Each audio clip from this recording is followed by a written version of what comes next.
माढा तालुक्यातील वडोली या गावांमध्ये श्री विठ्ठल सहकारी साखर कारखान्याचे चेअरमन अभिजित पाटील यांचे आगमन होताच गावकऱ्यांनी चक्क घोड्यावर मिरवणूक काढून त्यांचे जंगी स्वागत केले।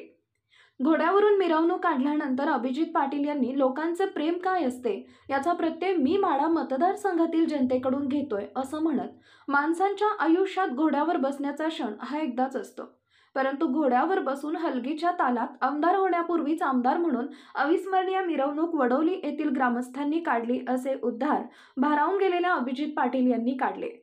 माढ्याचे विद्यमान आमदार बबनदादा शिंदे हे राजकारणातून निवृत्त होणार अशी चर्चा असून त्यांनी आपल्या पुत्रप्रेमापोटी आपल्या मुलाला उमेदवारी मिळावी यासाठी आग्रही धरल्याचं बोललं जात आहे। मात्र रणजित शिंदे हे उमेदवार असतील तर त्यांना बबनदादांप्रमाणे पाठबळ मिळणार नाही अशीच भावना माढा मतदारसंघातील गावांमध्ये फेरफटका मारत असताना पाहावयास मिळत आहे। आमदार बबनदादांनी कारखान्याच्या ऊस दराबाबत शेतकऱ्यांबद्दल कधीच उत्सुकता दाखवली नाही। रस्त्याच्या बाबतची अवस्था अतिशय बिकट आहे आणि त्यातच भर पडली काही महिन्यांपूर्वी पार पडलेल्या लोकसभा निवडणुकीमध्ये माढा विधानसभा मतदारसंघात समाविष्ट गावातून महाविकास आघाडीचे उमेदवार धैर्यशील मोहिते पाटील यांना 53,000 इतके मताधिक्य दिल्याचे दिसून आले।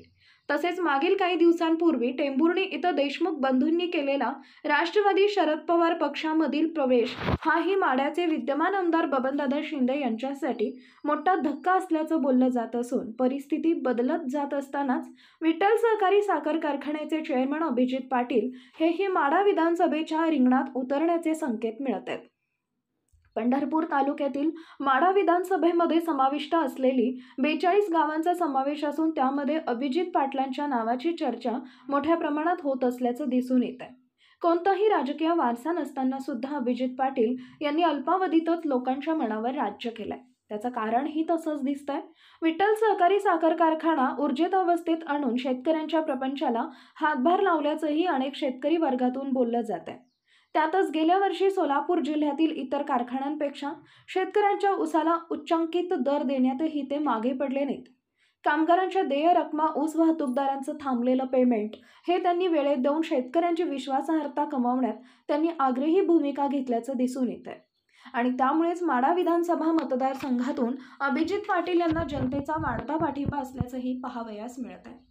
यावेळेस उपस्थित वडवली गावचे सरपंच सतीश काळे, डीव्हीपी बँकेचे नूतन चेअरमन औदुंबर महाडिक, उपसरपंच साधू पडळकर, विविध कार्यकारी सोसायटी चेअरमन शंकर सुरवसे, धनाजी काळे, प्रगतशील बागायतदार भगवान बंडकर, गोरख पडळकर यांच्यासह आदी ग्रामस्थ उपस्थित